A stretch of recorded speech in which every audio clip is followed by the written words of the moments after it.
Admiral Kincaid muttered, squinting at the display. The alien battleship, if you could even call that pretentious glass ornament a battleship, hung in space before the fleet, its crystalline structure shimmering with what was clearly meant to be intimidating bioluminescence. Lieutenant Commander Nikolai Petrov snorted beside her. What's that old Earth saying? All hat, no cattle? That's Texas specifically, but yeah, point taken, Kincaid said, leaning back in her command chair and crossing her arms. They've been broadcasting the same message for the last hour. Behold the might of the Zrixian Empire and all that jazz. I'm starting to think they expect us to surrender just from looking at their pretty light show. The bridge of the UES Thermopylae hummed with activity, but there was no tension in the air.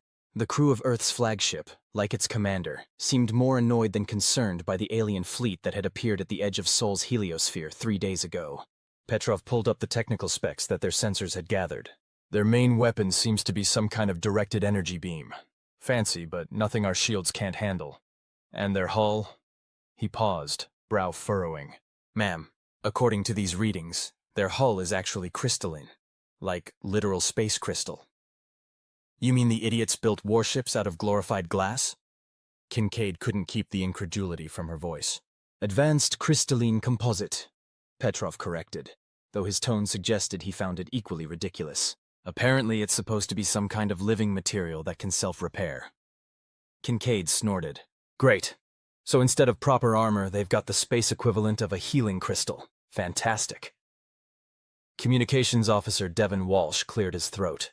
Admiral, we're receiving another transmission from the Zrixian flagship. They're requesting permission to board for diplomatic talks. Oh, are they now? Kincaid straightened in her chair. Put them through. The main view screen flickered to life, displaying what humans had collectively decided looked like a cross between a giant mantis and a jellyfish.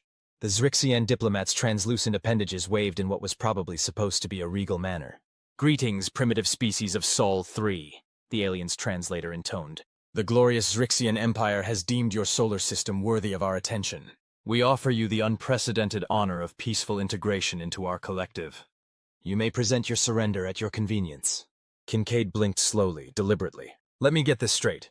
You park your fancy disco balls at the edge of our system, wave your tentacles around, and expect us to just roll over? The Zrixian diplomat's appendages stiffened. Perhaps you misunderstand. The Zrixian armada has never been defeated in battle. The magnificence of our battlecruisers alone has caused 17 species to surrender without a single shot fired. Uh-huh, Kincaid nodded. And did any of those 17 species have FTL capabilities? A pause. Well, no, but nuclear fusion? Not exactly. Antimatter weaponry? The alien's appendages were now vibrating with what might have been indignation. Your technological advancement is irrelevant. The Zrixian Empire spans 12 star systems. Petrov leaned toward Kincaid and whispered, That's cute. Should we tell them the Terran Alliance has colonized 27? Kincaid waved him off, but couldn't suppress her smirk. Tell you what, Ambassador. I'm sorry, I didn't catch your name. Supreme Diplomatic Envoy First Light through Morning Dew, the alien replied stiffly. Right, Dew. Here's what we'll do. You're so confident in your magnificence? Fine, I propose an exchange. You send a delegation to tour our flagship and we'll send one to yours. A little show and tell between potential friends. The alien's bioluminescence flickered in what intelligence briefings suggested was their equivalent of a thoughtful expression. This is unusual, but acceptable. The glory of Zrixian engineering will surely humble your primitive minds. Looking forward to it, Kincaid said dryly. We'll prepare a shuttle to receive your delegation in 2 hours. After the transmission ended, Walsh turned to her with raised eyebrows. Are you sure about this, Admiral, inviting them aboard? Kincaid grinned. It wasn't a particularly nice grin. Oh, absolutely.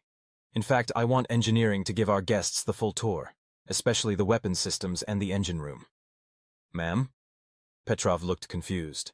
Lieutenant Commander, have you ever seen a peacock strut its stuff? Of course. And have you ever seen what happens when you put that peacock next to an actual predator? Understanding dawned on the officer's face, followed by a slow smile. Ah, we're going to scare the living daylights out of them, aren't we? Diplomatically, of course, Kincaid replied, standing up. I want the Thermopylae looking her absolute best. Spit and polish, people. Let's show these pompous jellyfish what a real warship looks like. First light through morning dew had expected many things from the human's vessel. Crude technology, barbaric design, perhaps even pathetic attempts to copy Zrixian aesthetics. What the diplomatic envoy had not expected was the sheer, terrifying brutality of human engineering.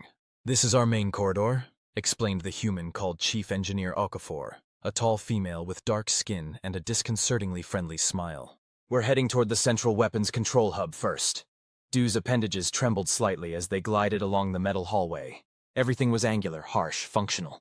Nothing like the elegant flowing curves of Zrixian architecture.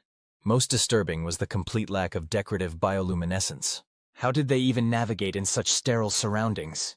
"Your ship seems very solid," Dew remarked, trying to be diplomatic. "Thermopylae's outer hull is 60 meters of layered titanium tungsten alloy, carbon nanotube mesh, and reactive armor," Okafor said cheerfully, as if describing a pleasant garden. "She can take a direct hit from most known weapons and keep on fighting." One of Dew's junior diplomats, third Ripple on Silent Lake, trembled so violently that his translator glitched. 60 meters? But how does it move?" The human laughed. "Oh, the hull's just the beginning. Wait until you see the engines." The Zrixian delegation exchanged nervous glances as they were led into a cavernous room filled with screens, control stations, and humans in various uniforms tapping away at interfaces. "Welcome to weapons control," announced another human, this one with facial hair and a red uniform. "I'm Commander Zhao, Tactical Officer. This is where we coordinate all offensive and defensive systems aboard the Thermopylae." Dew floated forward cautiously. "I notice your control systems are remarkably manual." Zhao nodded. "Absolutely. We found that while AI assistance is valuable, having human operators make the final decisions gives us tactical flexibility that fully automated systems lack." "But surely such primitive interface methods slow your response time?" Dew couldn't help but ask. "Not at all. Here, let me demonstrate." Zhao turned to a young human at a nearby station. "Ensign, run simulation Delta 9. "Aye, sir," the ensign replied, fingers dancing across her control panel. The main screen lit up with a tactical display showing the Thermopylae surrounded by enemy vessels that looked unnervingly similar to the Zrixian battlecruisers. "This is a standard defensive scenario," Zhao explained as the simulation played out. "Multiple hostiles approaching from different vectors." Dew watched in growing horror as the simulated Thermopylae unleashed a barrage of weapons that could only be described as excessive. Missiles, energy beams, kinetic projectiles, and several weapons Dew couldn't even identify erupted from the human vessel, reducing the simulated attackers to space debris in seconds. "Our reaction time from threat detection to full weapons deployment is approximately 2.3 seconds, Zhao said casually. "We can sustain maximum offensive output for roughly 6 hours before needing to cool the systems or rearm." Third Ripple on Silent Lake was now visibly shaking. 6 hours? "And that's just conventional weapons," added Okafor with an unnervingly bright smile. "Would you like to see our strategic options?" "Perhaps we should continue the tour," Dew suggested hastily. The next stop was even worse. The engine room of the human vessel was a nightmare of barely contained destructive potential. Massive cylinders glowed with ominous blue light, while technicians monitored readouts with the casual indifference of beings who had grown comfortable working next to apocalyptic forces.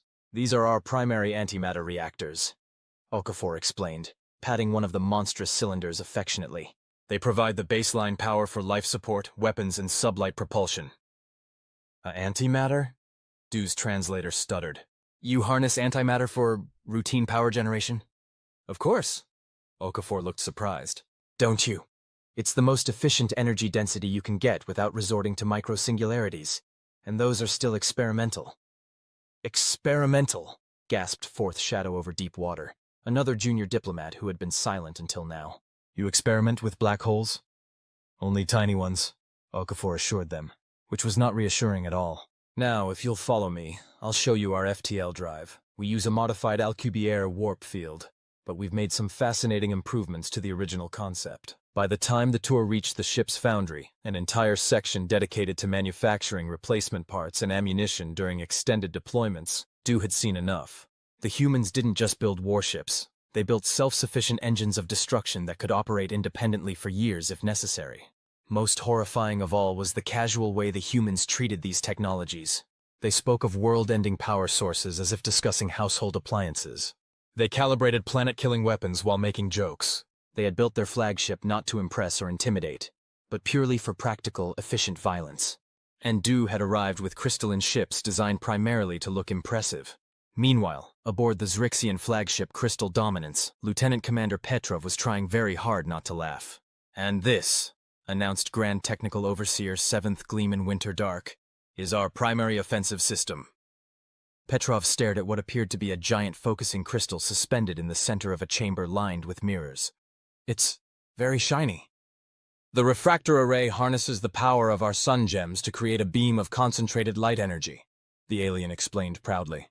"When fully charged, it can deliver a thermal impact equivalent to your primitive nuclear devices."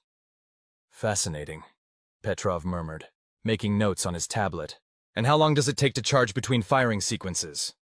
"Merely 7 of your Earth minutes," the alien boasted. "No other species in known space has achieved such rapid redeployment." Petrov thought about the Thermopylae's main railguns, which could fire continuously at a rate of 6 rounds per minute, each with the kinetic energy roughly equivalent to a small nuclear detonation. He thought about the ship's point defense lasers that could track and destroy incoming projectiles in milliseconds.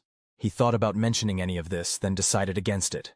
"Very impressive," he said instead. "May I ask about your defensive systems?" The tour continued through the alien vessel, which Petrov had to admit was aesthetically beautiful. The entire ship seemed to be grown rather than built, with flowing organic lines and surfaces that pulsed with bioluminescent light.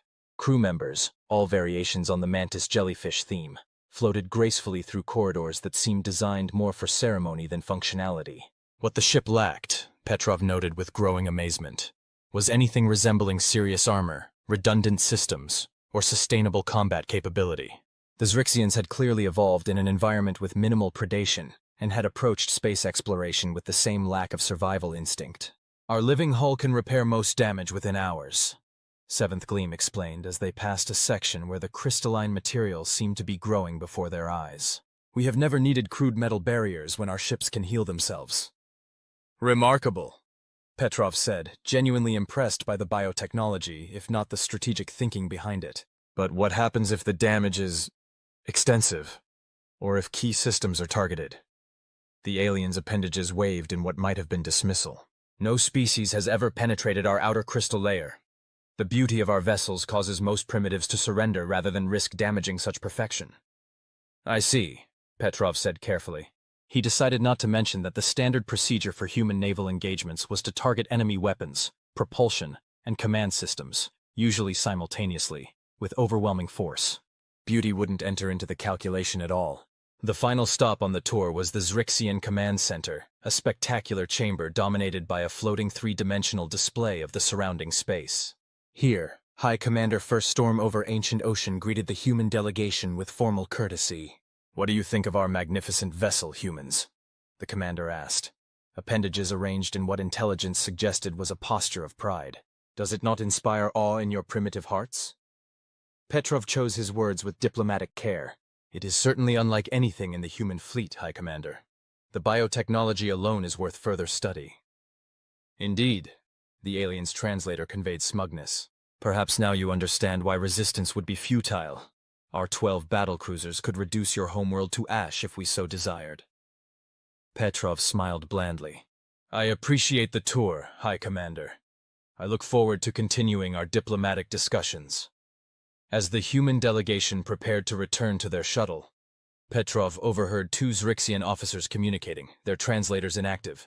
His universal translator, considerably more advanced than the diplomatic version the Zrixians were using, picked up the conversation effortlessly. "The humans seem unimpressed," one officer was saying. "Perhaps their species lacks the sensory capacity to appreciate true beauty." "Or perhaps," the other replied, "they are simply too primitive to understand the power they face.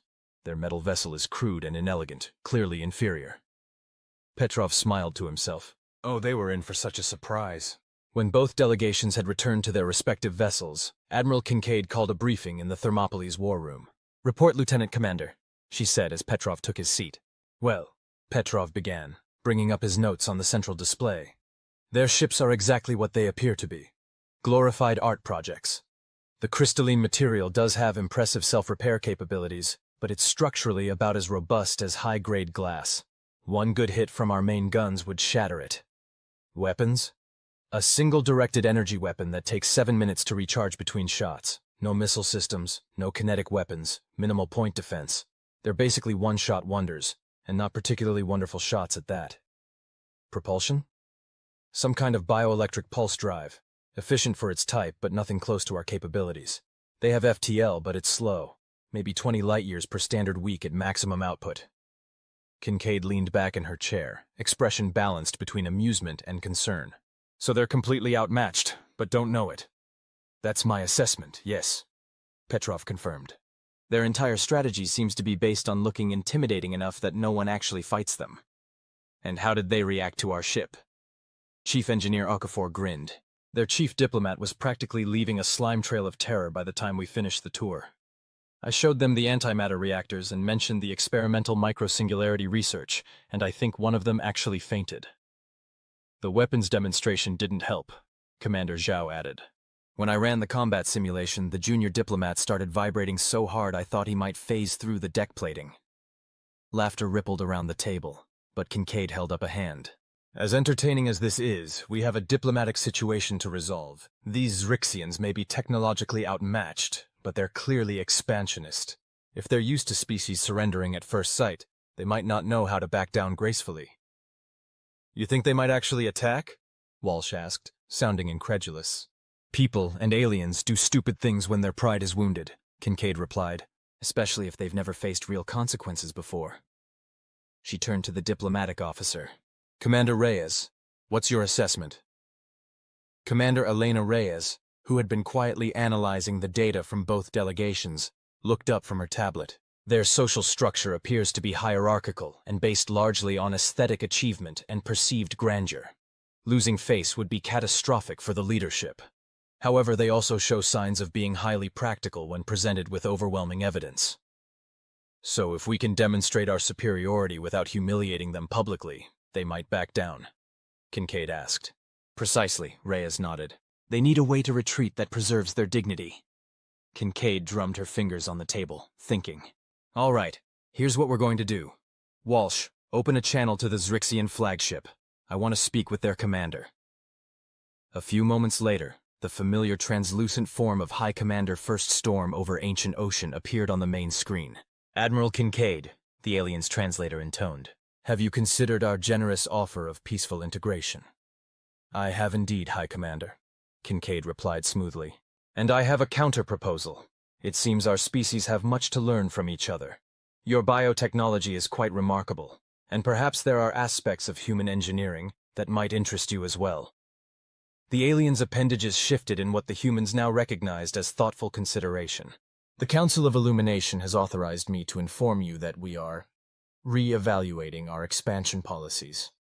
Perhaps there are benefits to collaboration that we had not previously considered. I'm glad to hear it, Kincaid said. What do you say to a demonstration? A friendly competition, if you will. Your finest battlecruiser against our flagship. Not combat, she clarified quickly, but a series of challenges to compare capabilities. Speed, maneuverability, defensive systems, purely for mutual understanding. The alien commander's bioluminescence flickered rapidly. You wish to race? Among other things, Kincaid nodded. Think of it as a cultural exchange through technology. Much more civilized than threatening to reduce planets to ash, don't you think? There was a long pause as the alien seemed to consider this. Finally, it responded. This is acceptable. We will demonstrate the superiority of Zrixian engineering through peaceful means. When do you wish to begin this competition? Let's say 6 hours from now. That should give both sides time to prepare. We'll transmit suggested parameters for the demonstration shortly. After the transmission ended, Petrov looked at Kincaid with raised eyebrows. A space race, really? Trust me, Kincaid grinned. It's the perfect solution. They get to show off, we get to show off, and nobody has to die because some jellyfish gets their tentacles in a twist. And when we inevitably outperform them in every category? Reyes asked. Then we graciously acknowledge their strengths, express interest in cultural exchange, and suggest that perhaps our species might benefit from peaceful coexistence rather than integration. You think they'll just accept that? Walsh sounded skeptical. Kincaid's expression turned serious. They'd better, because Plan B is a lot less diplomatic. 6 hours later, the UES Thermopylae faced the Zrixian battlecruiser Crystal Dominance in the empty space between Earth and Mars. The rest of both fleets maintained position at a respectful distance, watching the proceedings via long-range sensors. "This is ridiculous," muttered Petrov as he monitored the tactical display. "It's like putting a Formula One car against a horse-drawn carriage." "A very pretty horse-drawn carriage," Kincaid corrected absently. "And that's the point. Let's make sure our telemetry is transmitting clearly to their vessel. I want them to see exactly how outmatched they are." The first challenge was simple. Acceleration from standstill to maximum sublight speed, followed by a rapid deceleration to 0. The crystal dominance went first, its bioluminescent hull pulsing as it gathered energy. It surged forward with surprising grace, accelerating steadily until it reached what their sensors indicated was its maximum velocity, approximately 0.15 c. "Not bad," Okafor commented from the engineering station. "For biological propulsion, that's actually impressive." After the alien vessel had returned to its starting position, it was the Thermopylae's turn. Kincaid nodded to the helm. "Lieutenant Lee, show them what we've got. Full military power."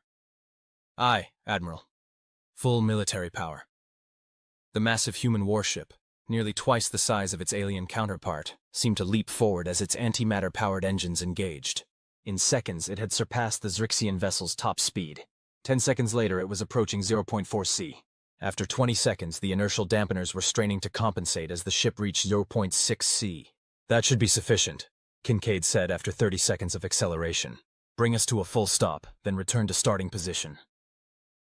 The Thermopylae's massive engines reversed thrust, bleeding off velocity with the same brutal efficiency with which they had gained it. Within moments, the warship hung motionless in space once more, then smoothly returned to its original position. "Telemetry confirms the Zrixians received our performance data," Walsh reported, unable to keep a note of smugness from his voice. "They're requesting a short pause before the next challenge." "Granted," Kincaid nodded. "I imagine they need time to adjust their expectations." When communications resumed, the Zrixian commander's translators seemed to have developed a slight stutter. "A most impressive display of raw power, Admiral. However, true spacefaring excellence lies in precision and maneuverability, not merely brute force." "Couldn't agree more," Kincaid replied amiably. "Shall we proceed to the obstacle course?" The obstacle course was a hastily arranged series of sensor buoys deployed between the two ships, creating a three-dimensional slalom that would test each vessel's agility and the crew's reaction times. This time, the results were less dramatically one-sided. The Zrixian vessel, being smaller and designed with a certain fluid grace, performed admirably, weaving between the markers with elegant precision. When the Thermopylae's turn came, the human ship couldn't match the alien vessel's grace, but what it lacked in elegance it made up for in control. Despite its massive size, the warship executed the course with textbook precision, its movements efficient and deliberate. "Their bioships might have an advantage in agility," Kincaid conceded when both ships had completed the course. "Worth noting for tactical considerations." The final test was the one Kincaid had been waiting for: defensive capabilities. A series of harmless but measurable energy pulses would be directed at each ship to test their defensive systems. The crystal dominance went first, its crystalline hull shimmering as the test pulses approached. Most of the energy was deflected by what appeared to be some kind of refractive shield, while the hull itself absorbed the remainder without visible damage. "Their defensive concept isn't actually terrible," Zhao observed. "The crystalline structure disperses energy rather than trying to block it entirely. Against certain types of attacks, that might be more efficient than our approach." "But against kinetic weapons?" Kincaid asked. "They'd shatter like holiday ornaments," Zhao confirmed. When it was the Thermopylae's turn, Kincaid decided to make a point. "Tactical, disable all active defenses. Let's take these hits on our hull alone." "Admiral?" Zhao looked startled. "You heard me, Commander. Armor only for this demonstration." The test pulses, equivalent to light laser fire, struck the Thermopylae's massive armored hull and dissipated without effect. Not even a scorch mark appeared on the dark metal plating. "Now activate standard defensive screen," Kincaid ordered. "Full spectrum." The next volley of test pulses never reached the ship at all, instead splashing harmlessly against an invisible barrier several meters from the hull. "And now," Kincaid said with a slight smile, "let's show them what our point defense systems can do." Tactical. Intercept Program Alpha. The final series of test pulses approached the Thermopylae only to be met by precisely calculated counterpulses that neutralized them midway between the source and the ship. "Transmission from the Zrixian flagship," Walsh announced. They're requesting another pause. Take all the time you need, Kincaid replied generously. In the command center of the Crystal Dominance, chaos reigned.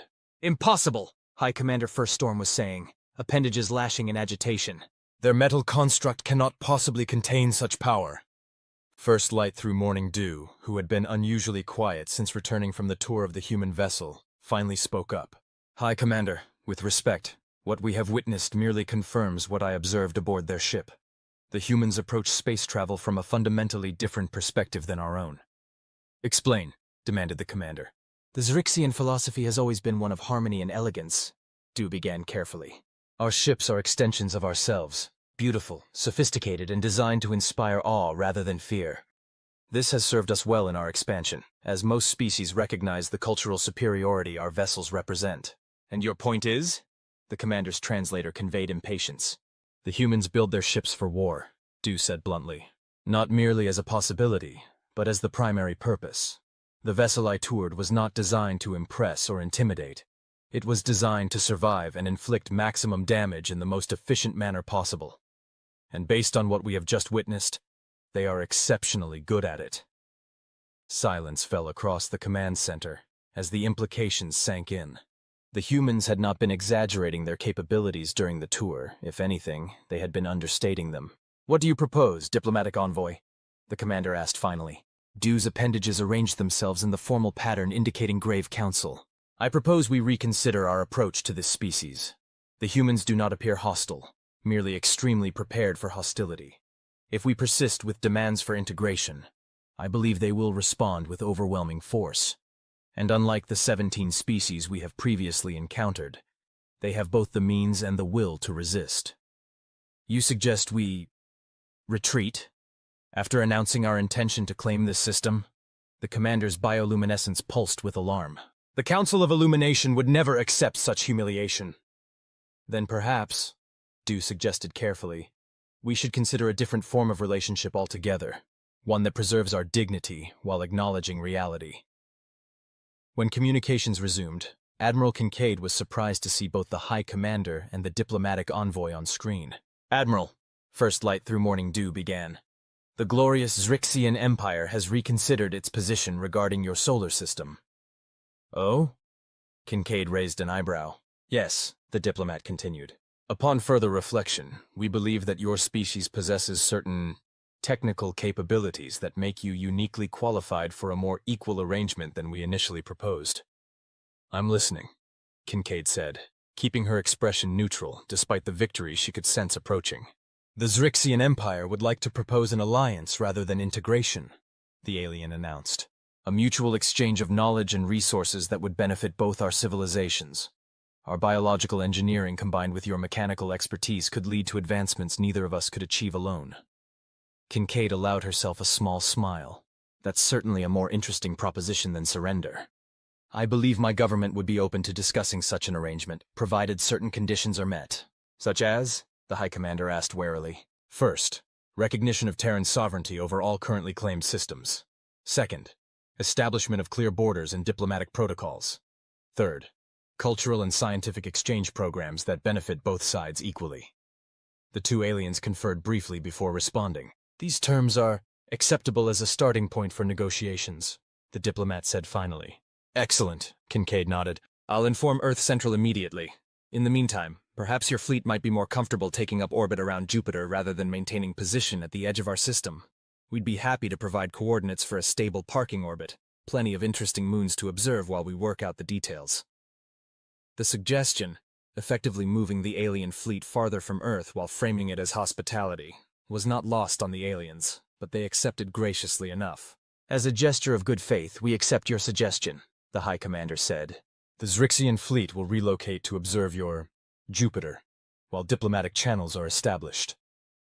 After the transmission ended, the bridge crew of the Thermopylae let out a collective breath. Did we just turn a potential invasion into a research exchange program? Petrov asked, sounding slightly dazed. Diplomacy backed by overwhelming firepower, Kincaid replied with a shrug.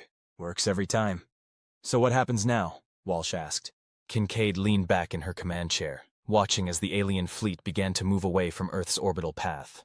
Now we teach some glass jellyfish how real warships are built. learn how to grow crystalline computers, and hope like hell they don't have any friends out there who are actually dangerous. And if they do? Petrov raised an eyebrow. Kincaid's expression hardened momentarily. Then we'll be ready for them too. That's what humanity does. We prepare for the worst while hoping for the best. And so far, it's kept us alive in a universe that's both more wonderful and more terrifying than we ever imagined.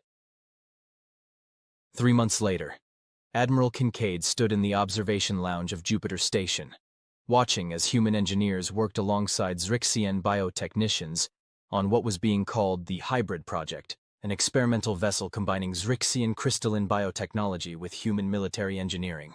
"It's going to be ugly as sin," commented Petrov, who had joined her at the viewport. "Half battleship, half jellyfish. But effective," Kincaid replied. "Their regenerative hull material coupled with our armor concept? Self-healing battleships that can take a beating? That's worth sacrificing some aesthetics." "The Zrixians seem to be adapting well to the partnership," Petrov observed. "Better than I expected, honestly. Turns out they're pragmatists under all that pomp and bioluminescence," Kincaid said. "Once they got over the initial shock of finding someone who could actually fight back, they've been surprisingly reasonable." First light through morning dew floated into the observation lounge, the Zrixians' movements more confident in the human environment than they had been during first contact. "Admiral Lieutenant Commander," the alien greeted them. "I bring news from the Council of Illumination." "Good news or bad news?" Kincaid asked. "That depends on your perspective," Dew replied. Appendages arranging in what humans had learned was an expression of ironic amusement. "The Council has received communication from the Arcavian Collective, a species on the far side of Zrixian space that we have been encouraging to join our empire." "Let me guess," Kincaid said dryly. "They've suddenly become less receptive to your encouragement?" "Indeed," Dew's translator conveyed dry humor. "It seems news of our alliance with humans has spread. The Arcavians have requested direct communication with Terran representatives. They want to make sure we're real," Petrov surmised. "Precisely," Dew confirmed. "The concept of a species that could match Zrixian technology, let alone exceed it in some areas, has created quite a stir in local space. Several civilizations that were considering integration with our empire are now reconsidering their options." "Sorry about that," Kincaid said, not sounding sorry at all. "Do not be," Dew replied, surprising both humans. "My government has come to recognize that expansion through intimidation has limitations, particularly when one eventually encounters a species that cannot be intimidated." The aliens' appendages shifted in what the humans now recognized as thoughtful consideration. "The Council of Illumination has authorized me to inform you that we are re-evaluating our expansion policies. Perhaps there are benefits to collaboration that we had not previously considered." "That's surprisingly mature of them," Kincaid remarked. "We have existed for 12,000 of your years," Dew replied with dignity. "We may be vain, but we are not stupid. Only the truly foolish fail to adapt when presented with new information. Like the information that some species build warships that can actually fight instead of just looking pretty," Petrov asked with a grin. "Precisely." Dew's bioluminescence pulsed, and what humans had learned was laughter. "Though I maintain that your vessels are aesthetically deficient." "They're not meant to win beauty contests," Kincaid shrugged. "They're meant to win wars." "A concept we are beginning to appreciate," Dew acknowledged. "Which brings me to the true purpose of my visit. The Council has received disturbing reports from the edge of known space. It seems another expansionist power has been detected moving toward both our territories." Kincaid straightened, her expression turning serious. "Hostile?" "Unknown, but they do not respond to communication attempts, and they have already absorbed 2 minor civilizations at the periphery of our sensor range." "Not big on diplomacy, then," Petrov noted grimly. "Indeed. The Council formally requests that a joint Zrixian-Terran task force be assembled to investigate this potential threat. Your military expertise combined with our sensory capabilities would make for an ideal reconnaissance mission." Kincaid and Petrov exchanged looks. "I'll need to consult with Earth Central," Kincaid said finally. "But I don't anticipate any objections. If there's a new player moving into the neighborhood, we definitely want to know about it sooner rather than later." "Excellent." Dew's appendages arranged in formal gratitude. "I shall inform the Council. How soon might such a task force be ready?" "The Thermopylae can be prepared in 48 hours, Kincaid replied without hesitation. "Assuming your vessels can match that timeline?" "The crystal dominance stands ready," Dew confirmed. After the alien had departed, Petrov turned to Kincaid with raised eyebrows. You think this is legitimate, or just an excuse to get a closer look at our combat operations? Probably both, Kincaid admitted. But it doesn't matter. If there is a threat out there, we need to know about it. And if the Zrixians are fishing for intelligence... She shrugged. Let them see what they're going to see. It might make them think twice about ever reconsidering our alliance. So we're actually doing this? A joint mission with space jellyfish? Welcome to the future, Lieutenant Commander, Kincaid said with a wry smile. Turns out it's even weirder than the sci-fi vids promised. The Joint Task Force departed Jupiter orbit exactly 48 hours later, consisting of the UES Thermopylae, the Zrixian flagship Crystal Dominance, and 2 escort vessels from each fleet. Their destination: a star system at the edge of Zrixian space, where the most recent reports of the unknown entities had originated. In the Thermopylae's war room, Admiral Kincaid studied the intelligence provided by the Zrixians with a critical eye. These sensor readings are remarkably detailed for such long range, she commented to Du, who had temporarily transferred to the human vessel as liaison. The crystalline matrices of our ships are particularly sensitive to certain types of energy emissions, the alien explained. What your instruments might perceive as background radiation, ours can differentiate into distinct patterns. Useful, Kincaid acknowledged. But these readings are still too vague to form any real tactical assessment. We need to get closer. Hence our current trajectory, Du agreed. At current speeds, we should reach the Loranthe system in approximately 72 of your hours. Commander Zhao, who had been analyzing the Zrixian data alongside human intelligence, spoke up. There's something odd about the movement patterns in these reports. These unknown ships. They're moving in perfect synchronization, with no deviation even when navigating complex gravitational fields. Automated? Petrov suggested. Possibly, Zhao nodded. Or controlled by some kind of hive mind. Either way, it suggests a level of coordination beyond what we typically see even in highly disciplined fleet operations. Kincaid frowned. Du, has your empire encountered AI civilizations before? The alien's appendages stiffened slightly. There have been incidents. 3,000 years ago, a species known as the Vex created self-replicating machines that eventually turned on their creators. The Zrixian Empire was forced to quarantine an entire sector of space to contain the outbreak. And you didn't think to mention this earlier? Kincaid asked sharply. The Vex incident was resolved millennia ago, Du replied defensively. And there is no evidence that these new entities are related. I merely mention it as a historical precedent for the type of coordination Commander Zhao described. Kincaid wasn't entirely satisfied with that explanation, but she let it drop for the moment. All right, for now we proceed as planned, but I want continuous updates on any changes to these movement patterns. If we're dealing with some kind of machine intelligence, our approach strategies will need to be completely different. A wise precaution, Du agreed. As the task force continued its journey toward the edge of charted space, the mood aboard the Thermopylae grew increasingly tense. Most of the crew had never operated this far from Terran space before, and the unknown nature of their potential adversary only added to the unease. In her private quarters, Kincaid recorded a personal log entry, a habit she had maintained throughout her naval career. Admiral's personal log, Day 3 of Joint Expedition. I can't shake the feeling that we're not getting the full story from our Zrixian allies. Their sudden willingness to collaborate, this convenient external threat, it all feels too neat. And yet, the data they've provided appears genuine. If there is something out there absorbing entire civilizations, we need to know about it, regardless of the Zrixians' ulterior motives. The crew is handling the uncertainty well, though I've noticed increased use of the recreational facilities during off hours, a typical stress response. Lieutenant Commander Petrov has been invaluable, serving as an unofficial liaison between our personnel and the Zrixian representatives. His ability to find common ground with these aliens continues to impress me. As for First Light through Morning Dew, I'm still trying to get a read on him. For a diplomat, he's surprisingly forthcoming about Zrixian capabilities and limitations, which either indicates genuine trust or a more subtle deception than I'm giving them credit for. Time will tell, I suppose. 24 hours until we reach the Loranthe system. I've ordered battle stations readiness drills every 6 hours from now until arrival. Whatever's waiting for us out there, the Thermopylae will be ready. The Loranthe system came into sensor range precisely on schedule, a yellow dwarf star with 7 planets, the third of which had once supported a thriving pre-spaceflight civilization, according to Zrixian records. No artificial emissions detected, reported the sensor officer as the task force dropped out of FTL at the system's edge. No communications, no power signatures, nothing to indicate technological activity. Life signs on Lyranthi 3? Kincaid asked. Scanning, detecting significant biomass, but distribution patterns are unusual, not consistent with settlement patterns in the historical record. Dew floated forward, appendages extended toward the sensor displays. May I? The sensor officer looked to Kincaid, who nodded. The alien studied the readings, its bioluminescence dimming noticeably. This is troubling, Dew said finally. The Lyranthi were bipedal mammalians with distinct urban centers. These readings suggest complete environmental reorganization.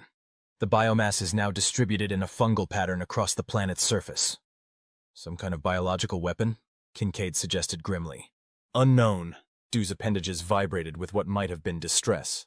But I have transmitted the data to the crystal dominance for analysis. Our biological sciences are more advanced than your own. No offense taken, Kincaid said dryly. In the meantime, I want a closer look at that planet. Helm, bring us into high orbit around Lyranthi 3. Tactical, maintain full defensive readiness. As the task force moved deeper into the system, the sense of wrongness intensified. The planets were where they should be, the star burned as expected, but there was an eerie absence of the normal space debris one would expect in a natural system. No asteroid fields, no cometary material. It's like the system has been cleaned, Petrov murmured, voicing what many were thinking. When they achieved orbit around the third planet, the visual feeds confirmed their worst fears. The surface of Lyranthi 3 was covered in a strange, iridescent growth that pulsed with slow, rhythmic movements. Where Zrixian records had shown cities and forests, there was now only the uniform alien landscape. Analysis of the growth pattern confirms it is not native to this world, reported the science officer. It appears to be a silicon-carbon hybrid organism with properties of both plant and fungal life. And it's networked. The entire planet's surface is a single organism. A planet-sized neural network, Kincaid said slowly. Is it sentient? Unknown, but it's definitely processing information. We're detecting complex electromagnetic patterns throughout the growth layer. Dew, who had been unusually quiet, suddenly emitted a sharp pulse of bioluminescence. Admiral, the crystal dominance is reporting unusual energy readings from Lyranthi 7, the outermost planet. Something is powering up there. Before Kincaid could respond, the tactical officer called out, Multiple objects launching from Lyranthi 7, speed and trajectory consistent with spacecraft. Time to intercept, 17 minutes. Battle stations, Kincaid ordered calmly. All vessels in defensive formation. Let's see what we're dealing with before we start shooting. The next 17 minutes passed in tense silence as the unknown craft approached. They were unlike any ships either humans or Zrixians had encountered before. Smooth, ovoid structures with no visible propulsion systems or external features of any kind. They're scanning us, reported the sensor officer. Unusual frequency patterns. Our countermeasures are having limited effect. The crystal dominance reports the same, Dew added. Their sensory deflection is also proving ineffective. Kincaid made a quick decision. Open a channel, all frequencies, universal translation matrix at full capacity. Let's try talking before shooting.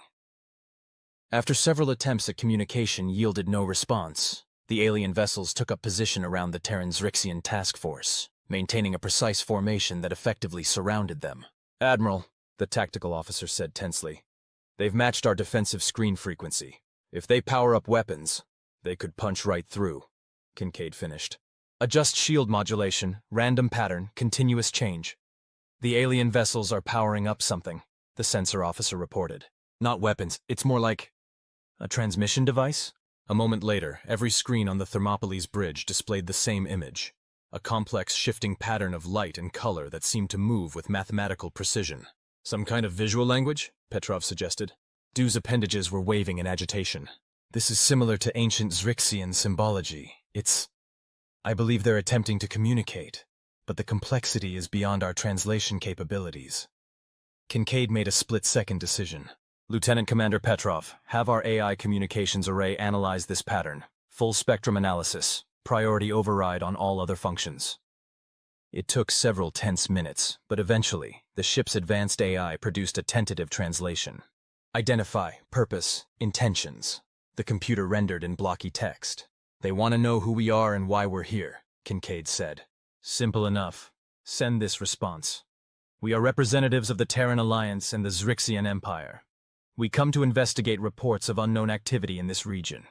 Our intentions are peaceful exploration and contact. The message was converted back into the visual language and transmitted. The response came almost immediately, another complex pattern that the AI struggled to interpret. Categorization, biological, individual, inefficient, it finally rendered.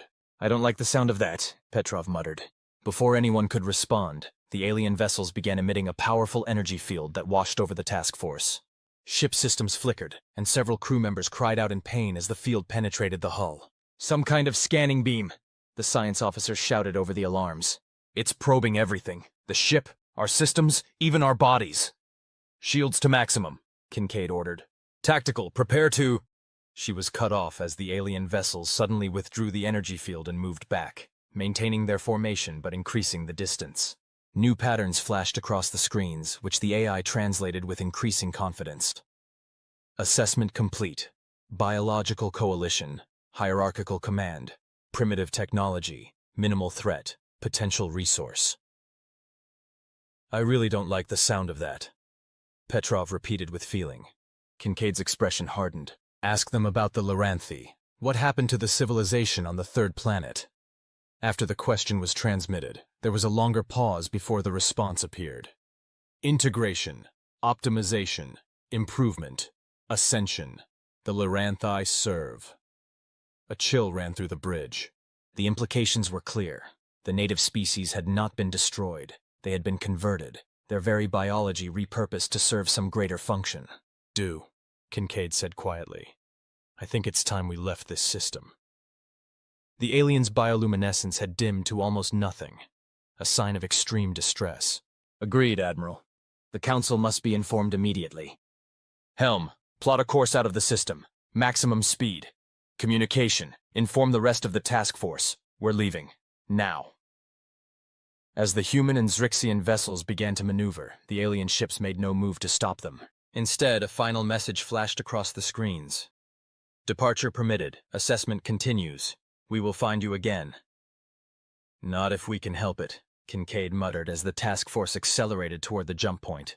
Once they were safely in FTL, heading back towards Zrixian space, Kincaid called an emergency briefing with the senior officers and their Zrixian counterparts. What exactly did we just encounter? She asked bluntly. It was High Commander First Storm, joining via holographic link from the Crystal Dominance, who answered. I believe we have rediscovered the Vex. Dew's appendages stiffened in shock. Impossible. The quarantine has held for 3 millennia. The patterns match ancient records, the Zrixian commander insisted. And the biotechnological integration is consistent with their methods. Somehow, they have escaped containment. Hold on, Kincaid interrupted. You told us the Vex were self-replicating machines created by an organic species. What we saw was some kind of biological technology, a merger. That is why they were so dangerous, First Storm explained grimly. The Vex do not merely destroy biological life, they assimilate it, repurpose it. They see organic material as simply another resource to be optimized. And you quarantine them rather than destroying them? Petrov asked incredulously. We tried destruction, Dew said quietly. It did not work. The Vex adapt too quickly. Quarantine was our only option. A coalition of 7 species established a network of monitoring stations around the affected sector, with orders to destroy any attempt to breach the perimeter. Well, either your monitoring stations failed, or these aren't the same Vex, Kincaid said flatly. Either way, we have a serious problem. Those ships let us go for a reason. They've learned everything they needed to know about us, and now they're calculating their next move. The grim silence that followed was broken by Commander Zhao. Admiral, based on the tactical data we gathered, I believe we could defeat those specific vessels in direct combat. Their defensive capabilities did not appear particularly advanced. But that's just it, Kincaid replied. Those weren't warships, they were scout vessels, research platforms. They weren't there to fight, they were there to learn. And now they know exactly what our ships can do, how our crews operate, even our biological makeup. First Storm's holographic image shimmered as the Zrixian commander leaned forward. Admiral Kincaid is correct. The Vex we faced in the ancient past operated in exactly this manner. Observe, analyze, adapt, then strike with overwhelming force precisely calibrated to exploit the weaknesses they had identified. Then we need to prepare. Kincaid said decisively. Not just our task force, but both our civilizations. If these Vex, or whatever they are, decide we're their next target, we need to be ready. The return journey was tense but uneventful. As they neared Zrixian space, Kincaid spent long hours in her quarters reviewing historical records the Zrixians had shared about their previous encounter with the Vex.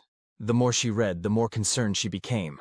The original Vex conflict had nearly destroyed the Zrixian Empire at the height of its power. Only a desperate alliance with 6 other species, some of whom had been bitter enemies, had managed to contain the threat, and even then, the victory had been Pyrrhic.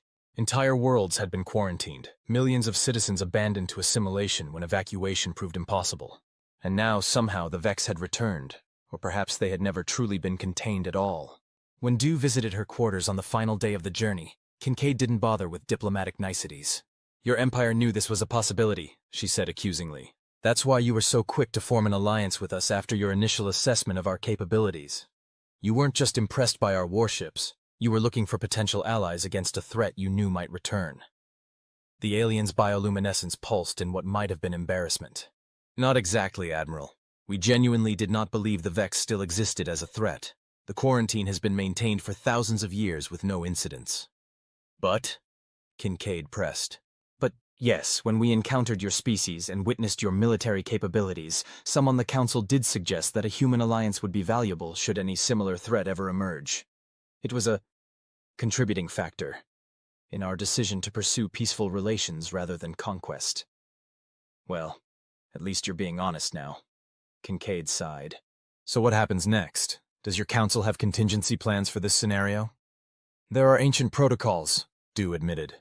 "They will be activated immediately upon our return. All border worlds will be placed on high alert, and the old coalition will be notified. Those species that still exist, at least.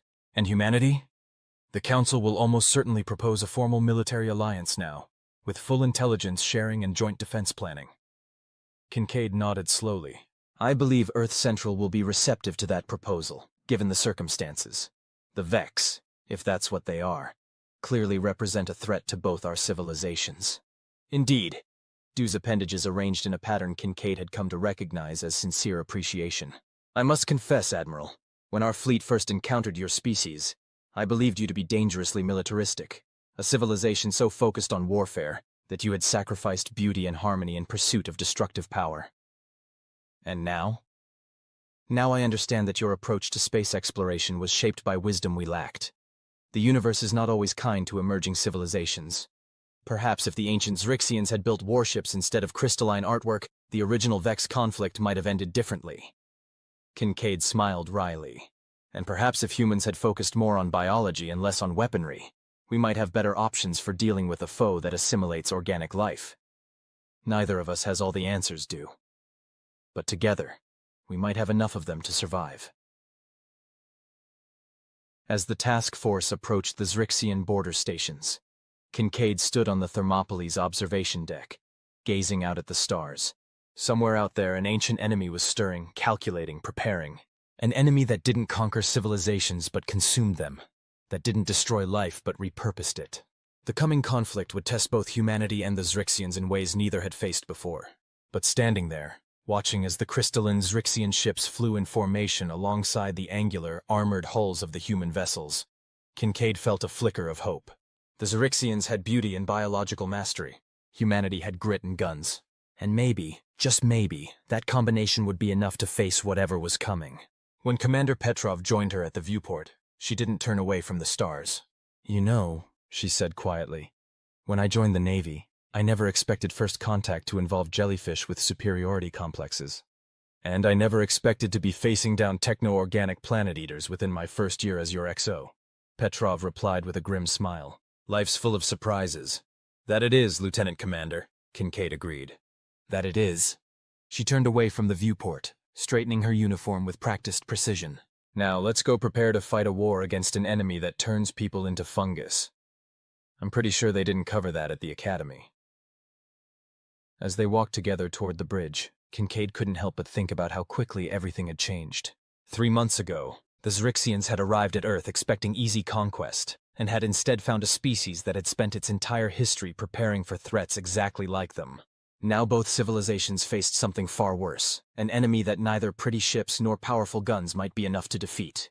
It would take everything both species had learned, all their respective strengths combined, to face what was coming. The irony wasn't lost on her. Humanity's obsession with building better weapons, the very trait the Zrixians had initially found so primitive and disturbing, might well be the factor that saved both their civilizations from extinction. And in the end, wasn't that the most human story of all? Building the biggest stick not because you wanted to use it, but because someday, somewhere, something would come that made you desperately glad you had.